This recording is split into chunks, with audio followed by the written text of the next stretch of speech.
ولقد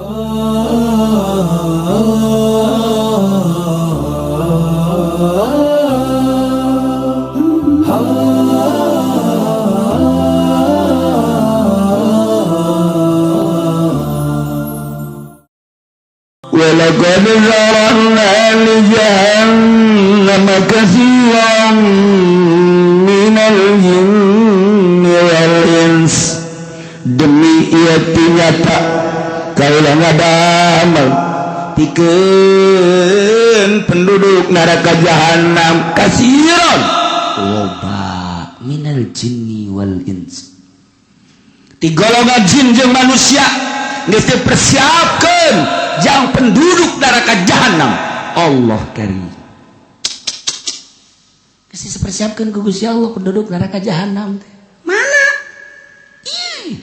sipatanana hiji lahum qulubun la yafqahuna biha eta jelema paralin luar biasa dagang mararaju politik nah mararaju haju lamun berangkat ke lain sakadar dalam negeri malah manyana ke luar negeri bisa keliling dunia ku pinter-pinterna tapi hatena teh la yafqahuna biha tengartieun kana bener hate teu pernah diberi celah-celah jang hak jang bener teu percayaeun kana ayat suci Al-Qur'anul Karim teu percayaeun ka Kangjeng Nabi sebagai Rasul Allah teu percayaeun ka Allah sebagai Khaliqus samawati wal ard teu bae teu percaya malah nyeunang gereja malah nyeunang kelenteng dipersiapkeun deui di mana gereja di mana gereja di mana gereja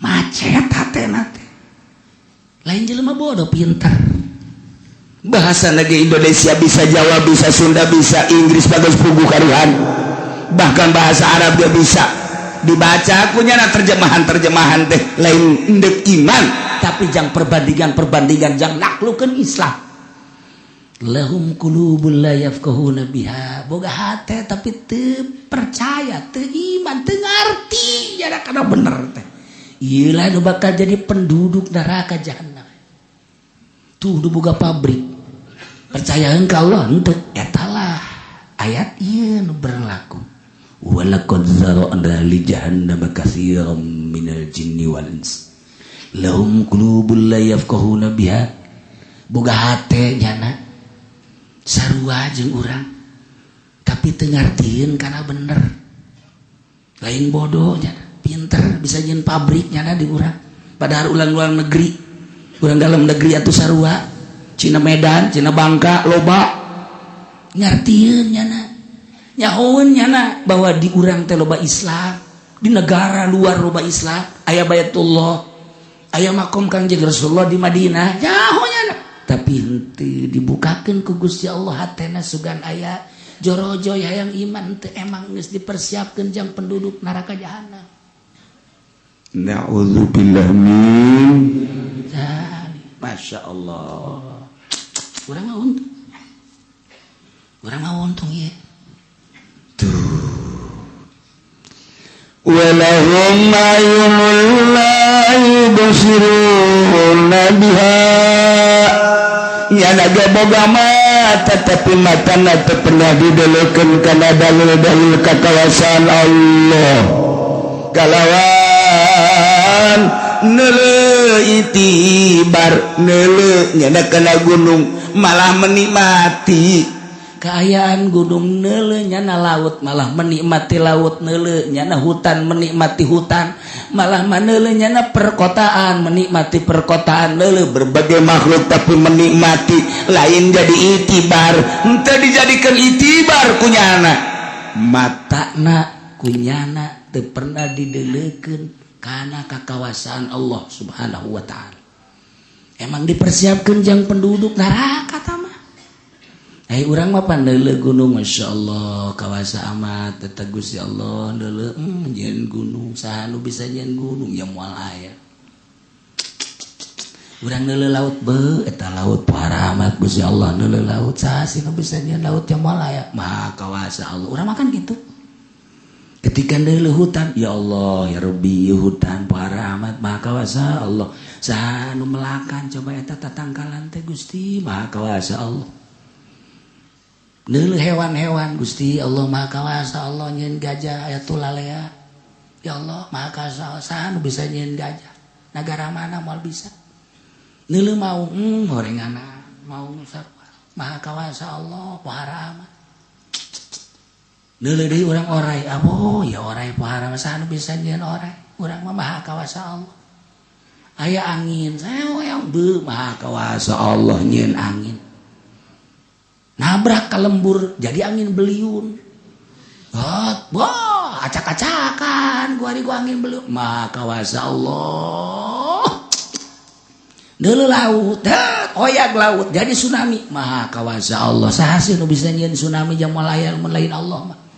Maha Kawasa Allah nyeun tsunami. Gusti, coba jieunkeun deui ka Banten da tsunami Gusti. Udah makan gitu. Wari mah teu wani nyebut nang Allah teh. Ieu gunung Bitu. Wah. Ini adalah kejadian alam.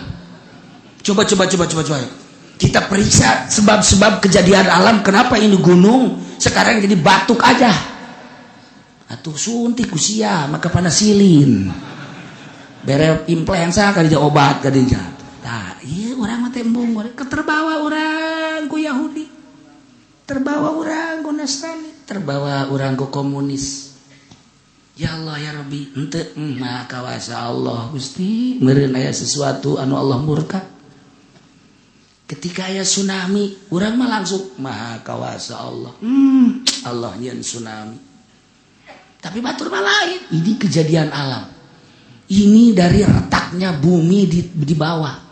Jadi dari laut sekian puluh kilo di sana ada kejadian. Di sana ada kejadian keretakan tanah. Maka retak tersebut di dalam laut itu di dalam laut di tengah-tengah laut retak terus sampai ke darat. Maka air terus mengikuti keretakan itu. Terjadilah tsunami. Aya tanah ngeretakeun nang saha goblok. Siapa tolol atuh. Bengker ku sia atuh coba. Ayo. Atuh tinggal di pamari beja. Ya ada ngomong ngaco bae ge jangan tengah rapihan atuh nang Allah beres. Sugan ku saja ku sebab nyana ngocoprak bae teh jadi deui tsunami jadi. Nyana ngocoprak bae tah nyaritakeun tentang kejadian Aceh tsunami ieulah anulah. Wah, sembuar macam buah pohara jasa. Jol tsunami deui Pangandaran. Namun nyana ngocoprak bae hajut aya tsunami deui mah bere obat atuh Gusti daun salam hijikeun tah. Ramuan inum Gusti tah. Ya henteu nyana ngocoprak bae jadi deui bae. Gunung diocoprakan bae jalan bitu deui. Atuh mani dianggeuskeun kakawasaan Allah beres. Selesai geus. Yang ngadoha bae urang ka Allah. Teu daekeun nyebut nang Allah teu berat. Kunaon eta? Matana tidak kenelu karena kekawasaan Allah subhanahu jerekeun urang Kangjeng Nabi naik ka Jabal Nur. Begitu naik Kangjeng Nabi ningali langit, betapa maha kawasa Allah nyeun langit sakitu rapihna. Aya 7 lapis disusun ku Gusti Allah maha kawasa Allah. Neuleuh ka handap, neuleuh bumi, maha kawasa Allah. Nyeun bumi 7 lapis. Bagus amat tartiban-tartibadana, lempengan-lempenganana, maha kawasa Allah.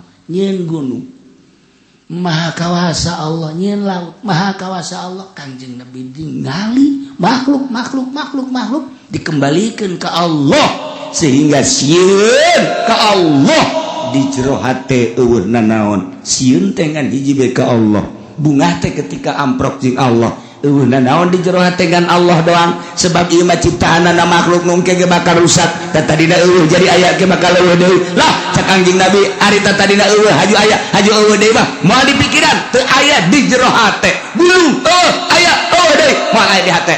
Laut aya eueuh deui moal aya di hate. Bumi tadina eueuh aya haju eueuh deui moal aya di hate. Langit haju aya engke eueuh deui moal aya di hate. Jelema haju aya haju eueuh deui moal aya di hate. Nu hiji doang nu langgeng mah kullu man alaiha Quran wa yabqa wajhu rabbika dzul jalali wal ikram hiji nu aya di jero hate Allah. Cak Allah layak hamba aing model kos kieu mah diturunan titusan aing nu ngaran Jibril datangan tuh Muhammad nu aya di gunung tuh keur tafakur ka aing nanaonan di jero hate nangan aing bang Jibril datang mana ka ditu layak didatangan malaikat Jibril lantaran di jero hate geus eueuh nanaon hiji bae Allah. Ketika urang sarua nuturkeun Kanjeng Nabi sok gerage lah ulah aya nanaon di jero hate teh moal aya apaan saan ulah aya namun deuk kijang bae udah kagedean teh mah goblok tolong kijang geus teu aya lantaran ieu mah kijang tahun 2008 geus kolot teuing anu aya ku ari mobil Pajero nu anyar atuh ngaluhuran tah mah beuki bau bae jeung Allah. Gusti pamajikan abdi geus kolot kadeuleuna Gusti diragapna geus ralanyet sakumaha balon eueuh anginan Gusti ganti deui eta tolong teh mah goblok teh mah lain ngadeukeutan ka Allah ngajauhan bon ya ieu mah teh tafakur teh tolol kabeh ya Allah ya Rabbi ulah aya nanaon di jero hate turutan Kanjeng Nabi langit tadi eueuh aju aya aju eueuh de ulah aya bumi kitu keneh mobil kitu keneh rugi amat atuh urang di jero hate teh guari aya imah nu imahna ngabangun urang haju rusak engke eueuh bakal ditinggalkeun kunaon haju aya nyangkeun di jero hate rugi atuh mobil nu tadina eueuh haju aya guari dibeli ku urang nyangkeun bae di dieu engke ge bakal dijual deui atawa rusak atawa urang mah ditinggalkeun kumaha ke di jero hate sih rugi amat sih dah komo awewe mah nyangket di jero hate Masya Allah rugi nu mantak lamun ulah yang nyangket di jero hate kawina jeung nu hideung bebas engkena bebas sia kakalayangan bae emang kumaha kitu emang teu boga pamajikan boga kok sia kakalangan bae emang pamajikan sieun teu khawatir kitu ku batur moal aya nu daekeun emang kurang itu aing teu pati ku batur emang kurang pendek aya dinyana hideung aya dinyana jobed aya dinyana aja si anakan udah diomong ya anakan mah tuh anakan terus kan aing bebas ninggalkeun anak tolong tak budak aduh urang wayang atuh ninggalkeun terus nafsu keneh bae ninggalkeun aku nafsu ngahijina aku nafsu mal beres ketika urang bisa tahanus ka Gusti Allah sakumaha Kangjeng Nabi ulah aya dunia anjahina dunia masa si nuhina ditenden di kolbu nu mantak urang dakwah teh ngejar-ngejar dunia Masya Allah ayat bisa kitu mulia dan mujizat melalui malaikat Jibril ka Kangjeng Nabi kurang dibacakeun hanya untuk sekedar sesuap nasi tolol amat goblok amat ku ari setan aya nu goblok di mana tuh lain-lain ieu iya mah bangsana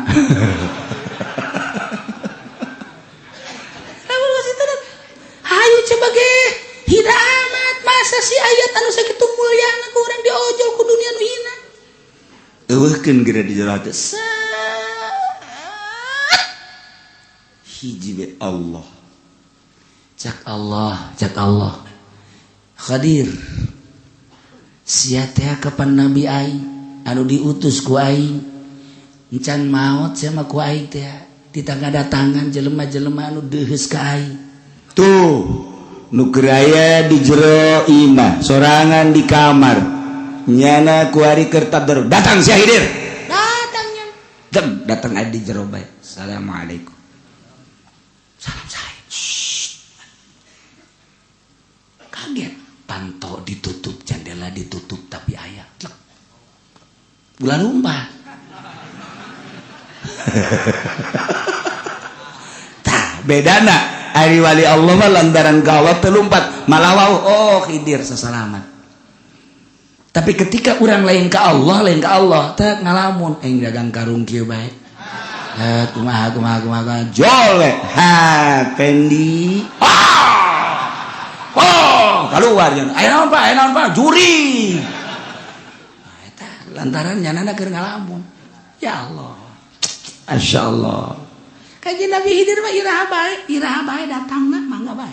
Kumaha kanjeng Nabi Khidir bae? Habib Lutfi zarah tek beres zarah langsung nangtung.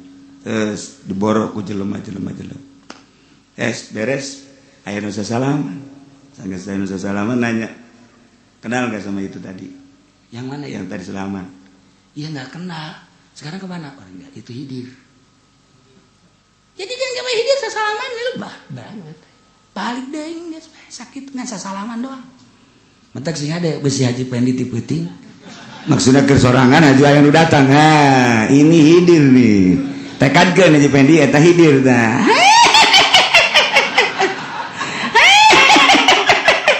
Aing mah lain Khidir.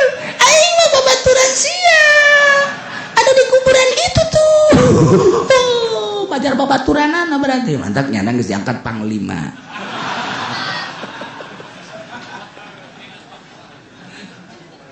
Aduh Gusti Allah bagus. Boga mata teu didelekeun kana dalil-dalil kakawasan Allah. Kafir bae nya mah. Walahum mazanun yasmauna biha. Boga ceuli tapi teu pernah didengekeun ka ayat-ayat Al-Qur'anul Karim, teu pernah didengekeun kana pituah-pituah, teu pernah didengekeun kana ceramah-ceramah agama simaa tadaburin wa tiazin. Kalawan ngadenge tadabur jeung itiaz aing ngadengekeun babarengan mah ambalayah ku ari ge harita nu ngadengekeun. Harita nu teh Kristen anu diutus ku Amerika nyana anu dicalonkeun bakal dipersiapkeun jadi presiden Indonesia. Betapa bahayana lamun geus jadi presiden kafir. Ku ari babarengan jeung kiai jeung ustad. Eta ku kiai ku wallahu alam ulah jadi heran ulah. Emang meureun deuk dihijikeun jadi penghuni neraka jahanam. Nauzubillah min dzalik. Nyana nyieun Perindo. Datang nyana ka Serang disambut ku kiai. Walaupun secara lisan mah ini makan untuk uangnya saja. Awas ya, kasing hade. Hileud eta sing hade hileud. Awas. Datang ke Keresek disambut, datang ke Pandeglang disambut, datang ke Bogor disambut. Geus aya sabaraha yayasan ku ari anu geus menyatakan saya siap mendukung Perindo. Goblok teh coba. Ji. Aju ngayakeun pangajian nya ngadengekeun si harita nu. Ngadengekeun nya. Tapi teu iman. Cak di dieu nage nu mantak dijelakeun sima tadabburin wa tiazin ngadengekeun teh ngadengekeun tadabur jeung itiad nyana memperhatikeun. Eta mah kan nyana malin memperhatikeun ngadengekeun teh eta mah sakadar ngadengekeun jang nyana. Hanya untuk dukungan-dukungan. Aneh di Indonesia teh aneh. Kita ulah milih awewe atut jadi. Ayo berdalil kiai di Pandeglang jeung di Serang termasuk ya.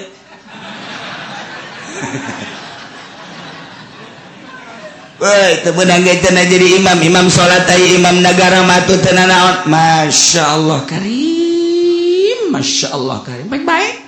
Imangan sakadar nyaritakeun doang jang geus terjadi. Jadi deui kan bupati cewek, jadi deui di dieu bupati cewek wali kota. Nah, ieu mah ka dieu mah geus lain awewe di kafir. Jakarta lamun jadi kafir coba deuk kumaha? Ahok. Masa urang dipimpin ku kafir? Cenah kafir ge ieu mah adil euy, ulah nyaritakeun kafir adil. Boro-boro adil jang urang, jang dirina ge geus teu adil jeung teu jujur lantaran teu percaya ka Allah. Jelema nu teu percaya ka Allah eta lah jelema nu pangbolon-bolon. Artina pang pasek-pasekna. Pang teu adil-adilna. Ulah nyatakeun adil. Kunaon atuh? Sok sambarangan bae. Ieu mah keur carita adil mah sesuai jeung tempatna. Allah teh nyieun langit bumi. Urang percaya eta pangeran adil. Ketika Allah nyieun urang teu percaya bahwa pangeran teh Allah teu adil. Kunaon jadi adil-adil jujur-jujur. Bakal dihijikeun teu geura ka ditu.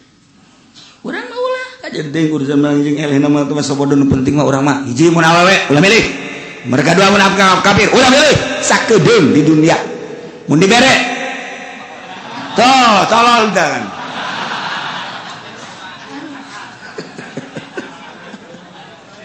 Allah moal kebel hirup di dunia kunaon diacak-acak ieu akidah urang kunaon diacak-acak Masya Allah karim urang kuari dibere ku kafir lantaran nyana deuk jadi gubernur mungkin kuari mah mewah boga motor boga mobil boga imah bahkan dibere jabatan sabaraha kebal sia menikmati barang hina di dinya tapi eta akidah sia dijual ka dinya di akhirat bakalna sia disate di ditu sakebal-kebal sabaraha kebal sia menikmati mobil sabaraha kebal sia menikmati imah mewah sabaraha kebal sia dijamin si alam dunia sia 10, 20, 30 tahun memewahan sia di akhirat celaka sia di kulub sia ji eta teh kurang memperhatikan tak kiai-kiai anu neangan kemewahan dunia lamun hayang nyaho cak ku si Allah Muhammad bejakeun ka umat anjeun ulah ngejar kemewahan dunia lantaran kemewahan dunia mah eta teh dibandingkeun jeung akhirat hayang nyaho maneh Muhammad bedakeun ka umat anjeun kemewahan dunia persis ongkos sakumaha tetesan manuk anu ka laut kemudian ka bawah cai netes kemewahan dunia bagi jelema sakitu tadi bandingkeun jeung kemewahan akhirat sakicep maka jeung dijual akidah na'udzubillah min zalik wa min zalik mata kurang datang ke dayangan datang cewek-cewek mabur saya kaditu hayang gas aing mah bener tadi itu bener pokoknya lalaki bae heula hiji titik aing mah heulanan ai eueuh ieu pamimpin atuh ieu kan acak-acakan ai aya neangan anu jujur eueuh ieu bae lalaki rada deureus aing mah lalaki gas eta ge mun merek aing mun teu manteu sila sok jore tungtungna ya Allah ulah hiji bae sebab urang bakal berhadapan jeung Allah kunaon kafir dipilih iya orang cilaka jasa saeutik kemewahan dunia orang naik mobil Lexus baby Benz atau orang naik Ferrari oh indah jasa unang ti mana sia hayu orang dahar restoran ganti restoran ganti restoran ganti restoran nang di mana eta sia hayo ieu imah sia gunta ganti nang di mana sia eta menikmati salin ganti awewe menikmati nah saeutik hanya setetes ku kabehan sabaraha tahun saya menikmati dunia di akhirat bakal kumaha Masya Allah karim iyalah jelema nu boga ceuli tapi layas mauna teu ngadengekeun kana ayat-ayat jeung pitutur-pitutur ngadengena lain ngadenge sambarangan ngadenge aing ngadenge mah nyana ge ngadenge makan nyana nu nyieun acara buat kiai acara sebesar-besarnya nih saya kasih modal terserah mau maulidan mau rajaban nih modalnya terserah mau hawalan apa mau pertemuan nih modalnya nyana ge hadir ceramah kiai tapi kan lain si mata dapur tamaja yang nyana nyieun demi untuk nyana teu mikir teh otakna kiai Masya Allah karim dijual agama Quran karena dunia nu hina anu sakedeung di akhirat bakal dikumahakeun kan ji urang mah muludan kabehan imajina ditanggung ku salah saurang ditanggung ku salah saurang eta teu mau ku eta kos kitu muludan urang kabehan ngagungkeun ka Kangjeng Nabi deuk datang ka mana ieu mah urang muludan aya nu nanggung jawab cenah saurang lah salah eta kos kitu kabehan ya kula mah boga teh 1 juta ya kula mah boga 500 ya kula mah boga cucur doang ya kula mah boga aqua doang aju datang deui kula mah boga sugut doang ge eta ayo masalah eta nu lobana mah eta nu terakhir teh termasuk eta ge sarua teh mulu dan truk rame rajanya nama raja bantilok ngomong lagi mah mere kabehan cek nya sanu ngadahar kos kitu nama bangkrut dunia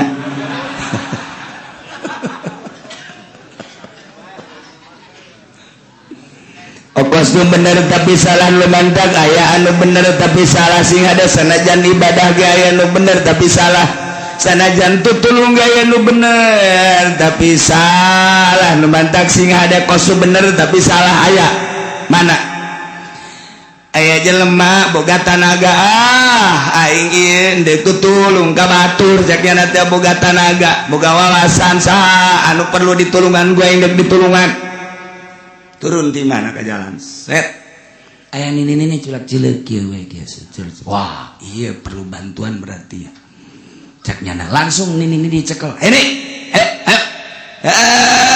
diseberangkan ku nyana stop mobil di stop hebat biasa nah beres datang geus di alhamdulillah cek nyana nih kula nang hese capek tadi nyebrang ka ditu cek nyana teh ya kunaon dikadiekeun deui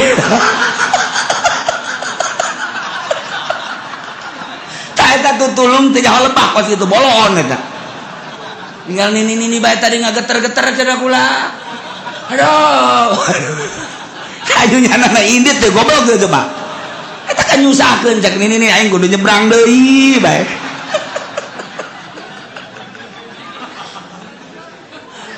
eta lulungan teh jauh lebah eta kos kitu eta nulungan teh jauh lebah teh kos kitu loba urang tutulung teh jauh lebah eta teu ngepas Masya Allah boga hati tapi teh dipahamkan karena bener boga mata teh didelekeun karena kekuasaan Allah boga ceuli teh didenyekeun karena ayat-ayat Allah nah ulaika kal an'am jelema nu kos kitu mah atuh naon bedana jeung sapi naon bedana teh jeung kebo bule geus eta kafir-kafir anu boga pabrik boga kapal udara weuh daharna ge isuk-isuk di Paris sore-sore di Inggris weuh pahara jasa tapi nyana teu iman ka Allah teu iman ka Kangjeng Rasulullah teu iman ka kitab Al-Qur'anul Karim eta teh rendengkeun jeung kebo bule adik kakak eta jeung kebo bule kebo plen embe rendengkeun jeung embe adik kakaknya eta kakana embe nyana adina kakana tetep embe berarti muliaan embe kakana embe nyana adina eueuh cenah embe jeung soang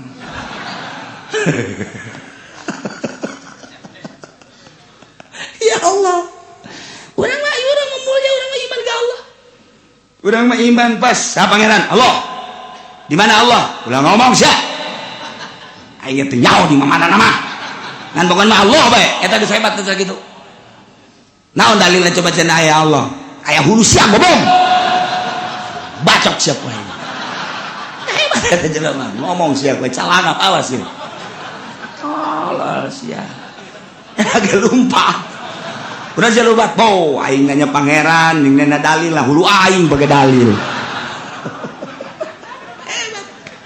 ngomong deui sia jeung aing ge can nyaho ka Allah jawara diajak ngomong mal beres satu diajak ngaji tauhid aing mah sakigis alhamdulillah antara aing mah ngajina ge mingguan aju aing mah ngaji tukang sate sia nanyakeun Allah di mana hayang nyaho sia ku aing Allah meureunna hayakeun adu kaki uci na ge nyahoeun beres tah eta bener eta jelema teh ku situ enggeus bahasa-asa nah hari ieu gagah aya di nyana sugih aya di nyana pinter aya di nyana nyaritakeun politik pambisana perekonomian pangjalana budaya nyana yahoen hartana lain miliar tapi triliunan nu di luar negeri ambalaya tapi nyana ditutup mata hate enggak teu percaya ka Allah hatena teu dideleukeun teu dibukakeun kana bener ceulina teu didegekeun kana bener kana ayat-ayat Allah matana kitu keneh ulaika kal an'am eta teh adik kakak jeung kebo bule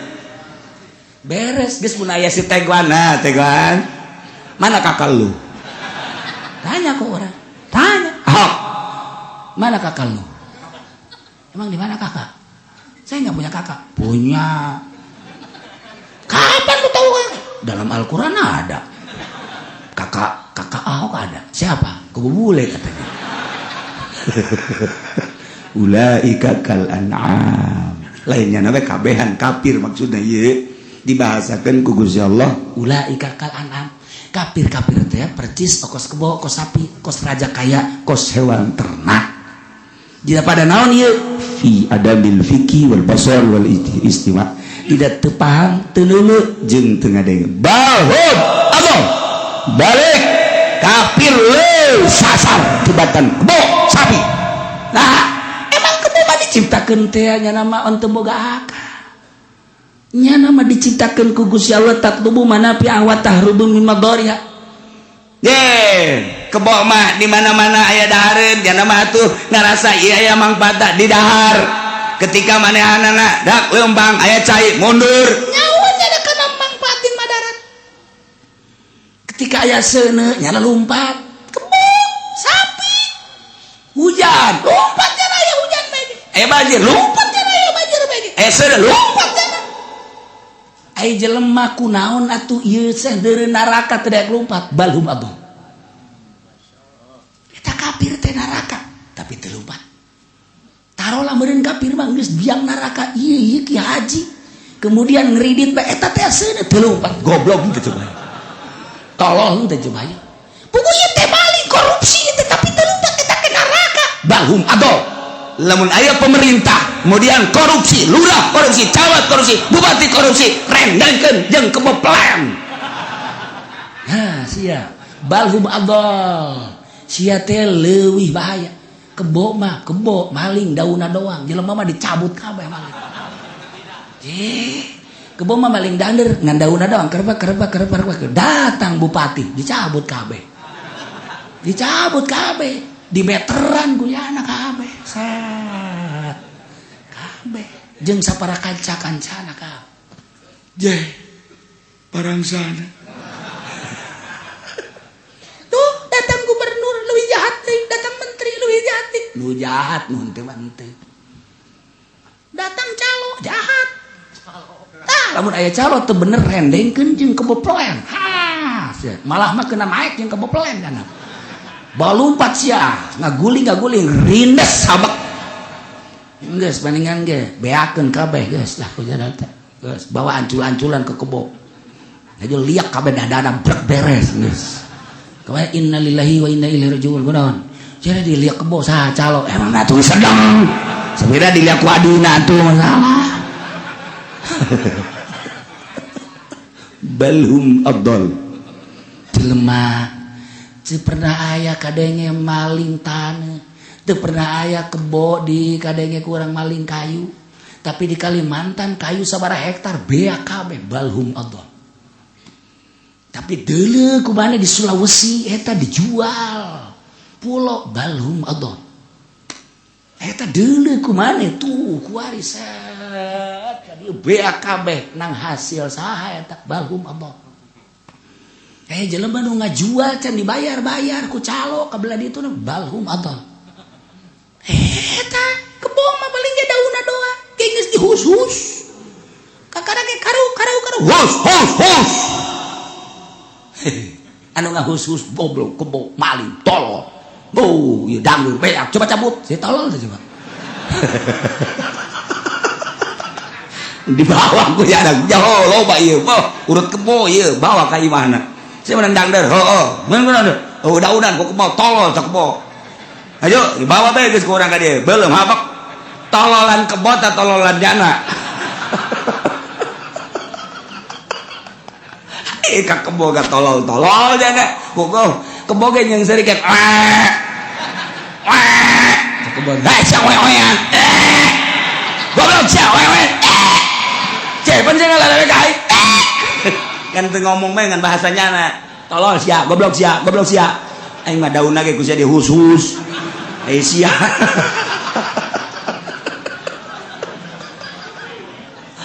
goblok tapi eta emang goblok atuh sana jadi masjid ge goblok mah goblok bae di masjid dulur sadaya yuk urang bebarengan ye kenceleng ye urang gitu non jangan bangun masjid set beres DKM boga kunci horeng set dicokot kunyana cokot teta kebo mah tilok maling kenceng kebo liwat neule gandeng ngartieun kok dihusus hus aing maling teu naon teh dihus sia tah kenceleng mau ka mana DKM maling kenceleng duit masjid tolong teh coba ngomongna mengedan dulur sadaya yuk iraha deui cenah urang yuk mumpung hirup ayo urang naon kitu ngada sodako engke mah geus payah teu bisa beres darah tangga dia plak eueuh jelema buka tolong teh eta balhum adol eta rendengkeun jeung eneng cekamari wahai para mukminin mukminat seluruh istajibu lillahi walir rasul sok subadanan ku aranjeun kabeh pangundang Allah jeung pangundang Kangjeng Rasulullah sallallahu alaihi wasallam subadanan idza da'akum lima yuhyikum di mana ngajak ka aranjeun kabeh kana ngalaksanakeun perkara nu bakal ngahirupkeun aranjeun kabeh yakni urusan agama mana nu kira-kira bakal ngahirupkeun agama patali jeung dirina maupun jeung umum laksana ngadenge undangan Gusti Allah azan segera undangan Allah ketika nisab Allah ngundang zakat laksana ketika undangan Allah urang geus nisab haji laksana istajibu lillahi walir ketika Allah ngajak perang laksanakeun ulah sieun-sieun sebab melalui perang bakal hirup agama teu diperangkeun paeh agama di urang terlena teu daek perang kos kieu kaayaan perangkeun lamun memang geus waktuna perang kafir harabi nyerang ka urang teu puguh teu karuh walanda nyerang ka urang ya siap perang apapun yang terjadi Amerika nyerang ka urang harabi nyana merangan siap Inggris siap PKI ya siap perang lamun diantep bakalna urang terlena agama hancur tapi perang teh kapan di akhir zaman mah make taktik saha ieu teh anu boga kekuatan perang ternyata di Indonesia mah horenganan tetep dihenteu-henteu ge aya di bawah tangan para penegak agama yakni para kiai-kiai lamun diperangkeun kiaina masih kene ararutuh mah atuh pimanaeun bakal menang kafir teh komo di urang mah minoritas kajen kuku mahage kapan tetep kekuatan umat Islam teh diperhitungkeun di Indonesia atas di bawah naungan para kiai nu mantak atuh nu boga lalakonna heula dipareuman supaya semangat juang perangna teh mulai dibarengkeun jeung liberalisasi dibere kedudukan dibere duit dibere kemewahan mulai ngomongna lemah kan geus dipresentasi wah sekian persen geus kajahoan si eta sabaraha persen lemah tak kuari mah tinggal nu kararuat berean duit lemah tiba heula nu boga kekuatan agama mah adalah Toriko Irak torikohna nu kuat Syria torikoh nu kuat Yaman torikoh nu kuat diakui dunia termasuk di Indonesia ahli-ahli torikoh sebab torikoh mah hiji lillah nu dideuleuh nyawa jadi taruhanan lillah Toriko mulai nyen toriko gadungan ti kaler ti kidul ti wetan ti kulon nu penting masa zikir bae zikir ge ngaganggu kanu nyeri huntu geus pokon namanya lazala likir geus boga teu puguh kadenya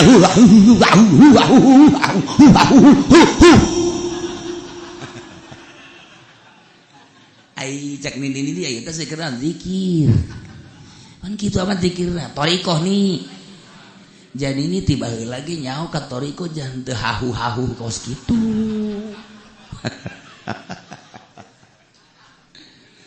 mana runcul ku ari aya anu ahli torikoh boga pamajikan anu 12 aya anu ahli torikoh teh boga pamajikan 7 haju kabelah dia nananggap orkes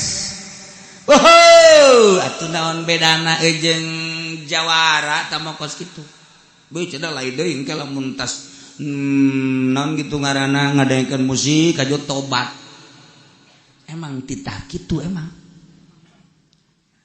kos gitu tariko wah muncul ku di Pandeglang muncul di Serang muncul di Tangerang muncul tariko teh bahasana ge mun asup ka tariko ieu engke dagang jadi maju oh tariko teh jurusana dagang namun asup ka tarikoh ieu mangke urang jadi masyhur oh tujuanna masyhur namun asup ka tarikoh ieu mangke teh urang teh bisa hiber oh yang bisa hiber cara manuk gereja ulang namun boga tarikoh ieu mangke ke dikagumi ku jelema oh yang dikagumi saralah kabeh tarikoh mah megatkeun makhluk megatkeun dunia eueuh nu dideuleu Allah hiji asal ngomong-ngomong torikoh kadinya belain Allah geus salah pengrikrutan kata jamaah kiai anu ge loba jamaahna yu urang yeun deui ieu torikoh lain kitu torikoh papegatan di jero hate ka makhluk hiji be Allah geus teu sambarangan diasup-asupkeun torekat atuh siap alhamdulillah kuarikan dagang maju tah berkat tarekat aing saya kuari alhamdulillah mama ayeuna geus naik jabatan eta asup tarekat kembangkeun ku sia babaturan sia ajakan asup tarekat ka dieu bawa mahar sapi kebok ka dieu tarekat teh kos kitu ayeuna masyaallah nah ieu keur carita mun perang kumaha tah ahli tarekat kos kitu moal bisa sebab nu dimaksud dage dunia malah ilunya da ka ditu andai kata aya PKI kemudian nyana asup ke tali torekat kos gitu ahli torekat teh ngadukung PKI moal beres kadeulina ku urang dakwah anu bebeneran selain daripada nu lillahi ta'ala ieu lagi sesek wari urang mbana anu diajak berjuang ku urang sieu geus enten teh heula we sieu urang ajak si enten mati heula we ieu ajak mah dek berjuang teh hese kuari neangan batur sebab daun besi kalengitan dunia besi kalengitan keagungan besi kalengitan kemuliaan embung berjuang teh mantak agama mundur bacakeun ayat ieu istajibu lillahi walirrasul idza da'akum lima yuhikum di mana Allah ngajak perang sok subadanan Kangjeng Rasul ngajak perang subadanan sebab melalui eta bakal hirup agama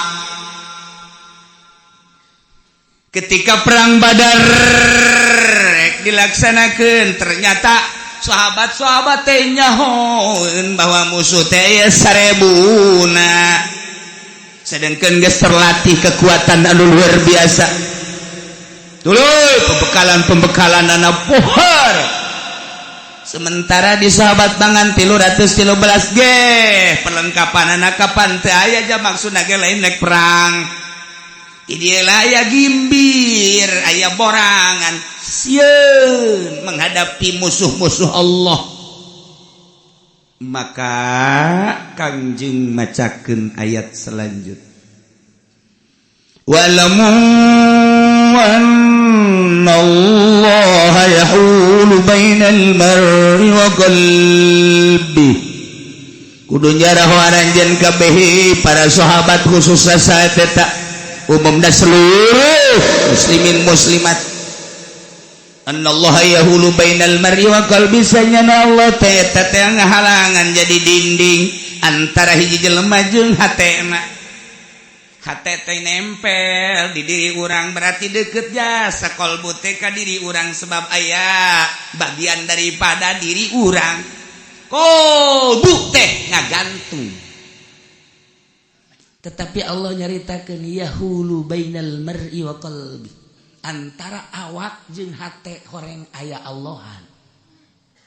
Masya Allah kan. Coba orang bongkar di mana teh Allah.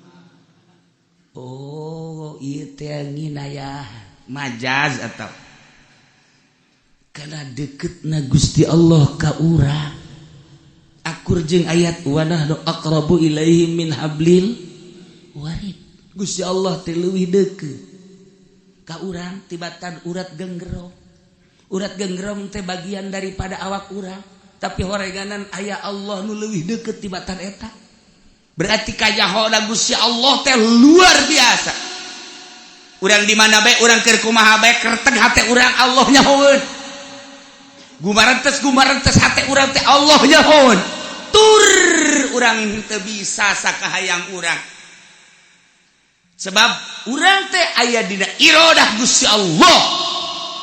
Urang teh aya di qadar Allah. Urang teh aya di iradat Allah. Sadajan kukumaha ge urang mah teu daya teu upaya mantak urang dibere la haula wala quwata illa billahil aliyyil. Teu boga daya teu boga kekuatan kecuali Allah. Geus teu meunang di aku atuh kekuatan urang teh janu Allah la quwata. Daya-daya urang ulah di aku sebab la haula. Nu Allah. Lamun ku urang dipiceunan kekuatan urang nu aya di urang teh horenganan nu Allah, daya urang nu aya di urang teh horenganan nu Allah. Ketika ku Allah dipiceun matawa ditarik deui urang mah teu daya teu upaya. Jadi urang mah sabenerna mah pae nu hirup nama ieu adalah roh. Ketika roh dicabut mah kapan urang moal bisa kiceup, moal bisa ngadenge. Aya rohan sedangkan roh adalah temenang ditanyakan yas'alunaka anir ruh kulir ruh bin amir rabbi wa ma utitu minal ilmi illa qalila ngan sekadar saeutik urang dibere kanyaho ku Gusti Allah nu mantak daya urang nu Allah kuat urang nu Allah deuleu urang nu Allah denge urang nu Allah. Urang bisa ngadenge peureum coba ge urang hajo bisa ngadenge ta ieu teh dadengean urang teh pamere Allah geus kulantaran pamere Allah naon nu kadenge ku urang Allah nyahoeun janu Allah. Ketika ku Allah dicabut dadengean urang mulai dengan usia tambah dadengean ku ari geus rada lain deui mun ngomong kudu nengok kudu gandeng. Terus kemudian dicabut ku Gusti Allah tas sia keur ieu kan ngadenge boga rasa sia bahwa denge sia teh nu sia sok datangkeun deui ku sia ku aing dicabut dadengean sia nu aing sakedeung deui ngagoler sia deuleu sia ku aing deuleu sia sok beuntak kadeuleu ku sia nu kadeuleu ku sia eta teh aing nyaho sebab eta teh nang pamere aing cabut ku aing deuleuan sia mulai aduh huruf-huruf teh kadeuleu tapi bujur tetep kadeuleu insyaallah karim cek anu geus minus 7 8 5 nyana ngomong bu teu budak geulis amat cek incuna emang kadeuleu bah deuleu cenah abah teu kadeuleu nyaho nu beureum mah bibir kadeuleu bae ku abah ja. Abah sok maca Quran geus gageblek ceng. Asal dita maca Quran we gageblek. Ai bibir kadeuleu cekas ceng. Oh, pahara. Duit kadeuleu cekas. Nyaho. Aki jaho ieu 50.000 ieu 100.000 jaho.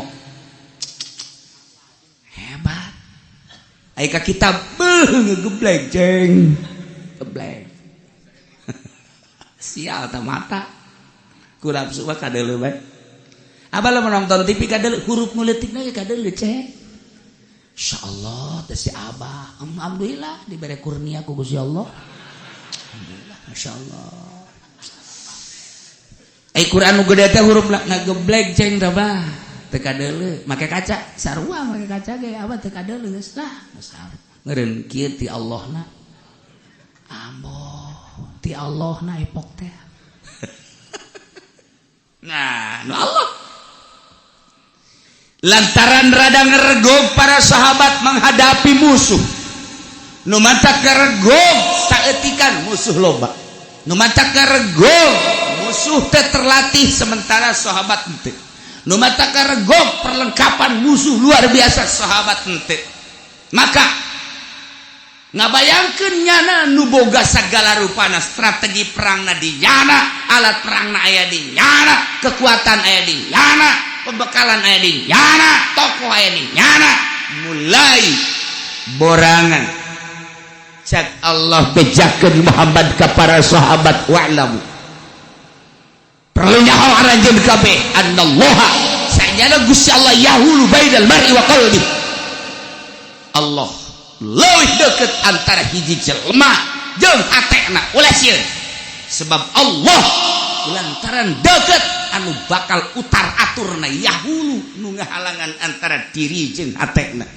geus Allah anu bisa ngarobah-robah nu tatadina sieun jadi henteu nu tatadina teu sieun jadi sieun anu tatadina borangan jadi wangi nu tatadina wangi jadi borangan Allah mantak Allah teh maha kawasa tatadina sugih susah tatadina susah jadi sugih nu mantak nang Allah bejakeun sagala rupa teh fala yastati'u ayyumina aw yakfura illa bi iradati teu mampueun hiji jelema iman kecuali ku iradat Allah teu mampueun jelema teh kafir kecuali iradat Allah aya jelema di jero hatena hayang iman ka Allah Allah teu mengharapkan iman tetep kafir jelema dek kafir bae tetapi Allah mengharapkan iman kunaon jadi iman nang Allah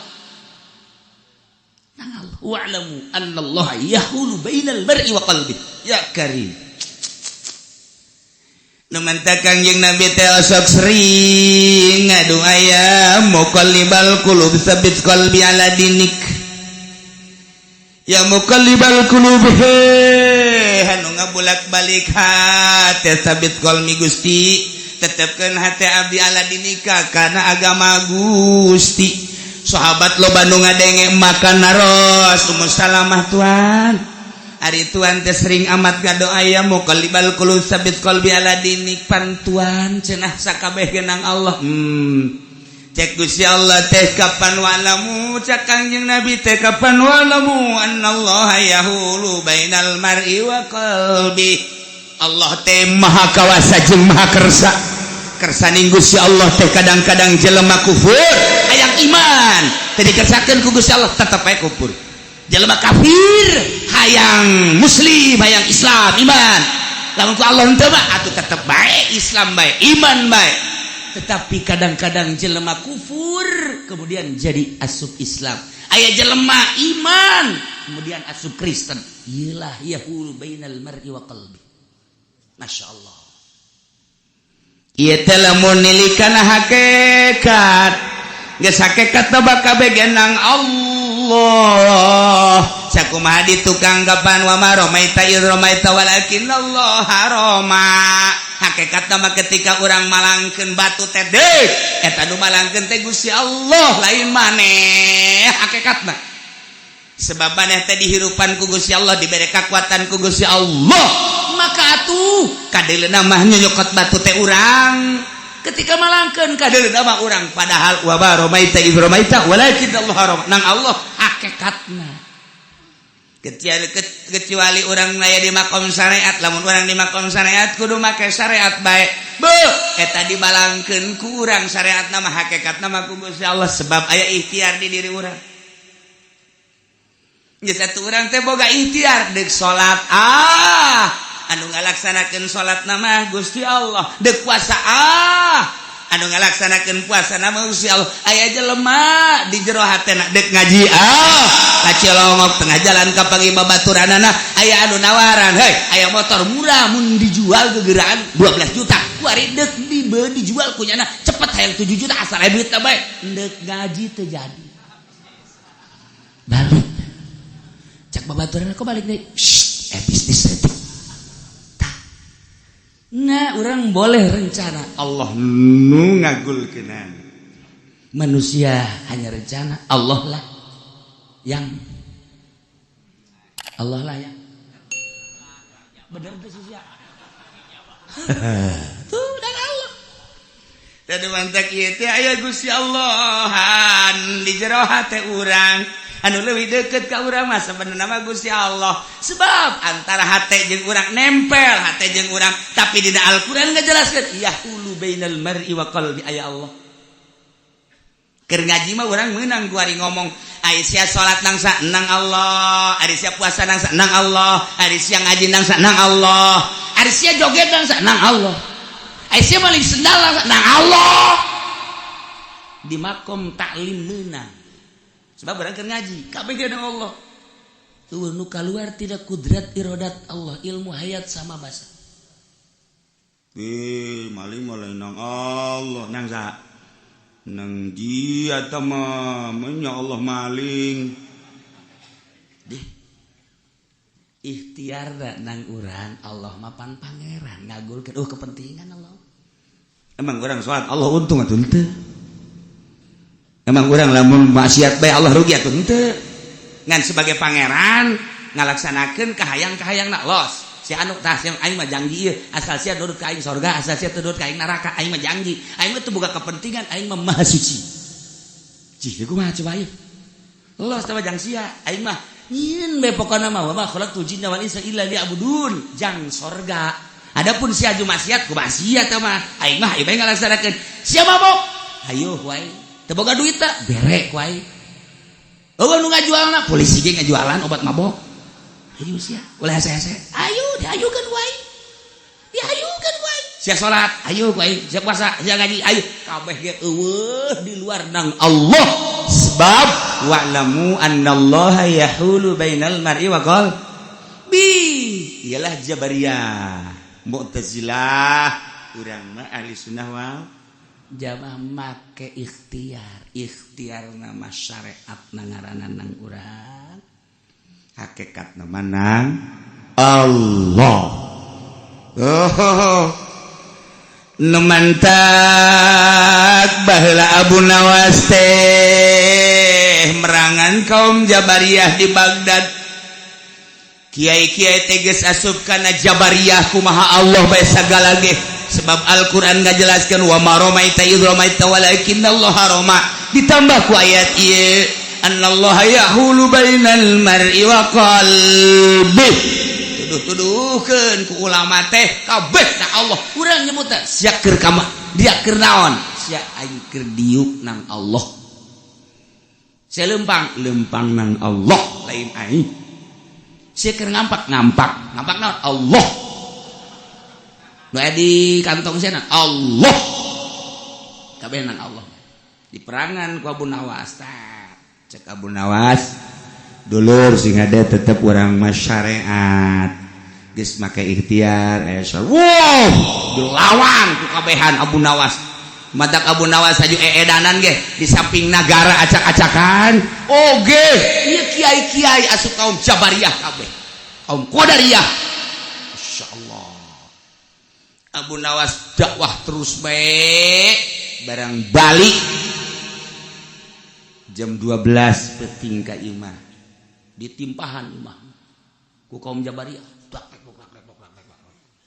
kaca-kaca segala naon parareupeus lah cek Abu Nawas tuh masalah Abu Nawas gak tuh wali imah nu Allah ditimpahan ku Allah jaing ge nu Allah geus kumaha Allah bae kadengin da ku kaum Jabariyah ditukar akur jeung urang Abu Nawas geus mantap gas segala akur jeung urang lah geus teu kudu dilawan cek kabun lawas kumaha Allah bae. Nah eta maksudna mantak ditimpahan ge eta maksudna cek teh. Geus kuari mah geus aya akur jeung urang.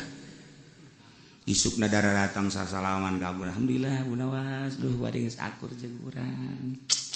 Emang kunaon? Atuh keur penting pan eta ditimpahan mah. Ku sae kan ditimpahan ku Allah. Mun Allah nu nimpah mah aing kena cek eta.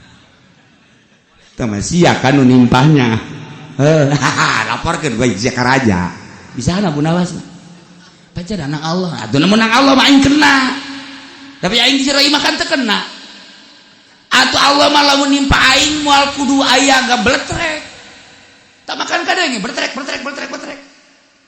berarti sia kan nu nimpah sabar urang aya meureun 20-an panggil ka dia kabeh pan sia ngomong keur penting cenah nang Allah aing mancing sia beunang ku bawa ka raja tah ieu gimana kunaon nimpahan imah pula ih cek nya nimpahan Allah tuh geus salah deui bae tadi mah sia nimpahan aing Allah nimpahan aing kuari mah sia nimpahan Allah goblok budak iyalah kaum Jabariyah nu mantak sing hade kuari bertumbuh kembali di Indonesia kaum Jabariyah kaum Qadariyah nu kumaha Allah bae kuari tumbuh kembali torekat mararikum tumbuh kembali kaum Qadariyah nu segala rupa kumaha Allah bae kapanggih kuari abalaya di Indonesia entak sing hade mun dek ngaji di lembur sing hade deuleu ieu seh guruna kaluaran mana jeung ahli sunnah wal jamaah apalagi sebab naon ieu kuari abalaya kaum Qadariyah kan nu kumaha cak Allah bae ji atuh kumacak Allah ge ai lehon nongtot atuh susut asin sia kajen ku kumaha Kiai eta lehon nongtot kumaha Allah bae sia mah kumaha Allah bae engke datang ka dieu kumaha Allah bae teu beres sama kos kitu ya Allah ya Rabbi. Di zaman Junaidil Baghdadi Syekh Junaidil Baghdadi teh ahli thariqah kutubul auliya anu murid-muridna teh datang ka ayeuna terus ngaramat tetep bae thariqah teh di atas syariat secara zahir ngalaksanakeun syariat kemudian di jerona make hakikat samemeh datang ka hakikat suluk thariqah ngaranna cara-carana terserah guru anu mere ka murid atuh wabeh jelema ari lu ka Syekh Junaidil Baghdadi ngaji na ge di manehna tidinya ulama-ulama fikih teh kapan arele kunyana anu biasana ngajina ratusan kuari kasedot kabeh ka Imam Junaidil Baghdadi sababaraha kiai bahkan kandas nu ngaji sama sekali nyieun lah nyana perkumpulan ahli fikih fuqaha ngaran dek debat Syekh Junaidil Baghdadi datang kabeh Mama Junaid ulah sok ngembangkeun ilmu hakikat atawa thariqah lantaran jelema teh kudu bersyariat cik Imam Junaid jaku lagi nu dikembangkeun mah syariat tetapi kapan dia kabeh jelema hayang ngarajina teh muru thariqah jeung hakikat eta mah kan urusan batin tapi tetep bae kudu bersyariat ulah ge kapan nu dikembangkeun mah syariat tapi anu timbul di masyarakat hakikatna ieu teh mama eta mah kan rahasia Allah jadi teu bisa tetep mama ieu tetap kudu ulah ngayakeun pengajian ieu tuh kula balamun nu ngaji ge masalah asal ulah daratang tetumtung daratang atuh kula pamagahan eleh kabeh fuqaha teu bisa pokona kieu bae lamun endeuk geus ulah ngomong tarekat ulah ngomong hakikat urang syariat bae kajian hukum mandi jak kula ge tilok ngomong-ngomong eta mah nyaritakeun teh ahli-ahli hakikat ahli Allah eleh deui tetap kajian hukum ge ulah sok mamawa tarekat jeung saha hakikat kudu pa syariat bae ieu bahaya ieu kabeh ieu ngarajina teh ka mama kami ieu teu boga murid ieu pantah mah gerak Allah capek aing ngomong sia geus kuari mah kieu bae urang ayeuna mah ngayakeun musabakoh festival. Coba ini hebatan ahli toriko apa hebatan ahli syariat. Dek naon atuh ceknya di musabakoh. Henteu abeh jelas bahwa ieu mah kami bahtul masail ahli syariat. Geus masyarakat kudu nuturkeun ahli syariat, teu beunang nuturkeun ahli toriko. Tuh masalah hayu atuh ceknya teh. Tenang bae Junet. Hayu kula mah keur carita eleh masalah. Cenah atuh ayeuna mah ulah ngararaji ka kula tinggal di tarahan bae, ulah kuna ngaji, unggal pengkolan tahan ulah ngaji ka dinya. Masalah kula mah ieu mah ibadah ka Allah. Keur aya jelema atuh kula mah ngaji, keur jelema maca Quran, kula mah maca sholawat. Geus hese-hese teh kula mah di kamar bae jeung pamajikan kula kege anakan. Sia ngomong padu bae. Ali hakikat bagus kitu. Gawe nya mah. Sebab nya mah geus pepegatan sabon. Gas. Akhirna karumpul ahli fikih jeung Syekh Junaid sorangan bae. Masyarakat kira-kira urang ieu hirup kudu bersyariat apakah berhakikat? Syariat tuh. Masalah. Cek Syekh Junaid atuh hayu bae geura bersyariat. Ngan lamun teu berhakikat eta teh okos mayit bae roha. Ye, cek ada lamun roh awakan atuh takapan moal kadeuleu. Bener sih. Ngan tetep bae moal karasa eta anggur cek ahli fikih. Eta kara moal karasa ta anggur lamun teu didahar anggurna. Moal nyaho ka hakikat lamun henteu nyaho kana syariat. Iya tuh bener. Saha deui atuh deuk karasakeun ta anggur amis haseum aya teu didahar mah kumaha. Bener cek Syekh Junaid.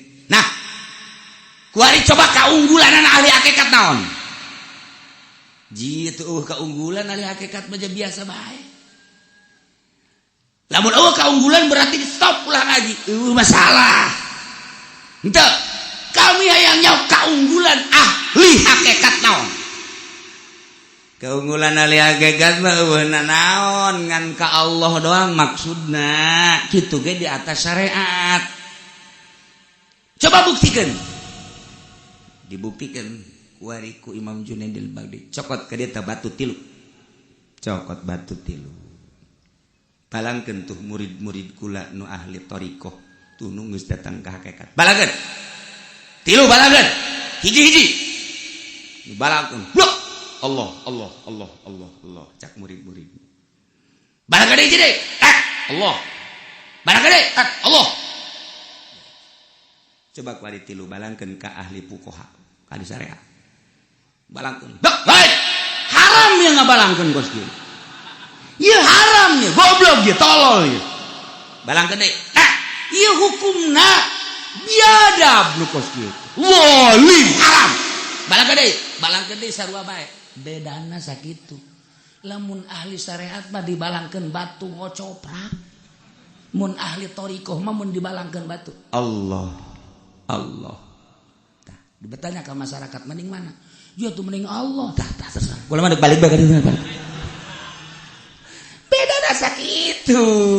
Tinggal ahli syariat we nyana jaheung nya cak nya teh. Lah orang gak gugur bae tuh kan tuh jagan teh eleh ahli fuqaha ahli syariat ngaguru ka Imam Junaidil Baghdadi henteu kudu make karomah teu kudu kakaraknya make akal encan ditembongkeun karomah Syekh Junaidil Baghdadi encan ngagerokeun manuk nyana hiber di awang-awang nyana bisa napak sancang encan ditembongkeun karomah kakarak make akal doang. Nah lamun ahli thariqah mah di balangan batu teh eta sebagai gambaran simbolis doang langsung mereka Allah. Oke, coba ge lamun ahli thariqah mah asalna naon teh ditajung Allah heula teh lah. Tapi lamun ahli syariat goblok teh batu teh meulu goblok sia kan. Cak batu emang aing iradeulna. Tuh kan. Beda sih. Masya Allah. Nanya awewe ge ya ahli thariqah mah lamun nanya awewe. Neng di ka mana neng? Allah Karim. Yes. Geus beres geus sakitu dah. Maha kawasa Allah nyieun hamba tersebut ka kula beres. Coba ahli syariat. Neng kemana neng? Awas ya kuai. Awas ulah sambatkan ya sia lamun encan mamawa sepak kai main. Parang sana aing teh nyaho ka Cisok kamareunanan. Ahli syariat. Beda setik tah. Etalah ahli Allah jeung ahli syariat tinggalin ahli syariat. Dagang. Rugi dagang. Rugi. Masya Allah karim Allah saat ieu mere gerak dagang rugi selesaikan. Coba ahli fikih kunaon mengaji dagang rugi aja kudu kumaha teluh kabeh beres kabeh ge aja kumaha tuh un beres anak incu nu beres kabeh ge dasarna nu ngatukung kabeh ge dahar-dahar ti aing nginum ti aing giliran aing rugi aing disengsarikeun bada roblok kabeh ge dibelem ka ieu imah tolong teh coba. Ahli syariat pas gitu. Je atuh tuh kadang ge ku anak injuna bah atuh rugi sih kok rubah yang dibakar. Gua aja. Jangan ikut campur lo. Gua lagi pusing ikut campur aja. Ahli syariat begitu. Tapi lamun ahli thariqah lain. Maji dagang Bang. Iya teu kabeh gerak Allah ieu. Urang sakadar ngalaksanakeun sabaraha tahun untung mah kakarek dibere rugi sakali malah mah kula minta deui ka Allah rugikeun deui Gusti pan kitu amat ih tiis sapira dunia atulah dunia mah tuker ayana nya sakadar gogodan doang ja tuker eueuh masalah atuh ngeunaheun ngadegena tararis tiis tenang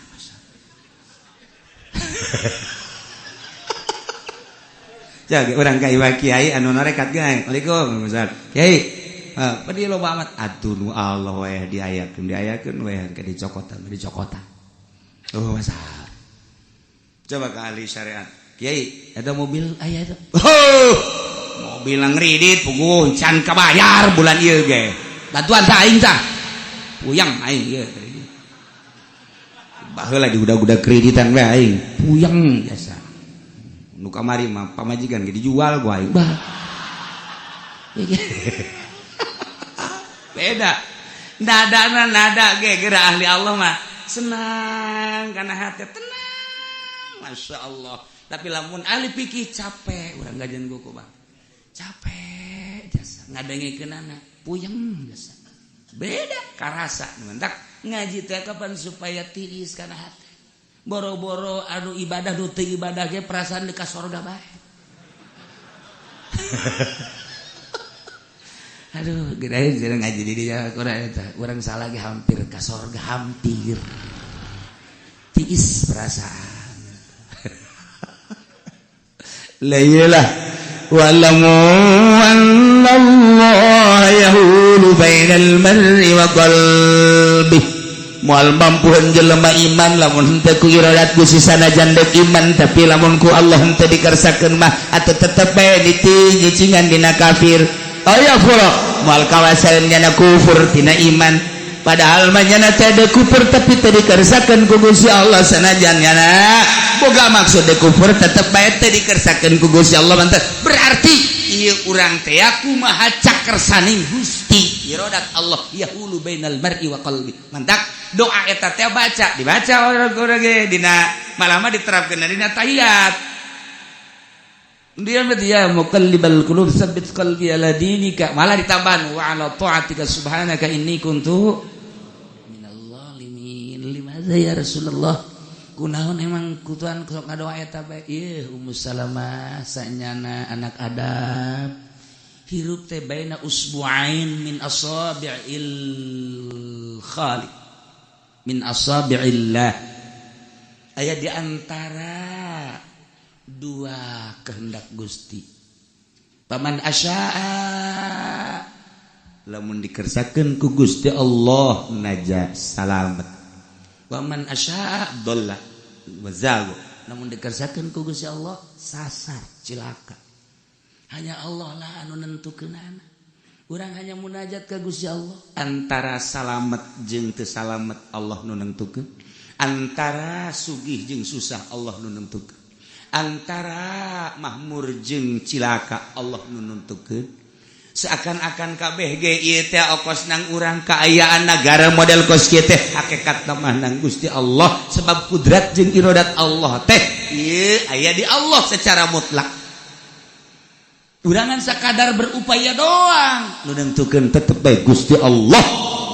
Urang datang ka dieu seperti nang urang daratang ti mana ti mendi daratang melalui kendaraan nu ngeteng nu sorangan okos nang urang hakikatna mah nang Allah yahulu bainal mar'i wa qalbi.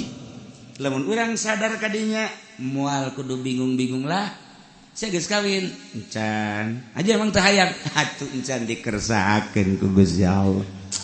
Atuh tenang we sih sakali dikersakeun mah sanu nyaho sakaligus opat sapoe kawin. Usia gede hate bat ieu tuh kersaning Gusti tah urusan kos kitu. Babari tiis kan kana hate. Tiis coba lamun ka ahli syariat. Enak sih can kawin nyaho ieu. Babaturan aing geus karawin kabeh. Tinggal aing, ya aing teu jore-jore teuing sebenarnya mah. Ieu masana Gusti Allah teu merhatikeun ka aing. Mulai ngepek ka Gusti Allah segala kurang perhatian lah naon lah syariat begitu bae. Tapi lamun ka Allah ngeunah siapa can hayang kawin sanu teu hayang atuh kawin pan atuh encan ih atuh encan dikersaakeun ku Gusti sugan atuh sian gegeran-gegeran sejuta kali hayang-hayangan aya Allah encan mah teu jang moal atuh geus bade siapkeun ti kuari ji atuh ti keur ieu aing geus siap bae. Nggak atuh aing can dikersakeun atuh kumaha sia lamun dibawakeun ku ari ku aing dek dibawakeun sa dek dibawakeun awewe lamun dibawakeun awewe andai kata nu geulis Allah teu ngekersakeun mah henteu andai kata aya nini-nini tapi tulisanana aing kudu kawin ka nini-nini oh masalah sia kok bisa jadi kieu ye aing jadi wali ku ari tenang aing hirup ku ari iya tuh kumaha Allah bae eleho nongtot kumaha Allah bae sih.